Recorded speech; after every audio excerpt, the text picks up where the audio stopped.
በምሕረቱ ብዛት ቤቱ ይገባለው ቤቱ ይገባለው ቤቱ ይገባለው ነፍሴን ከወደዳት ሌላ ምን እሻለው ሌላ ምን እሻለው ሌላ ምን እሻለው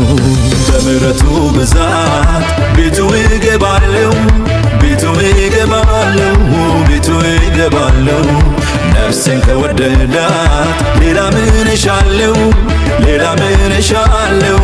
ሌላ ምን እሻለው ይሽሩ ሆይ መኖሪያ የሚሆን ለዘለዓለም የጸና ግንብ ሆነ ያለው ብርቱ ስም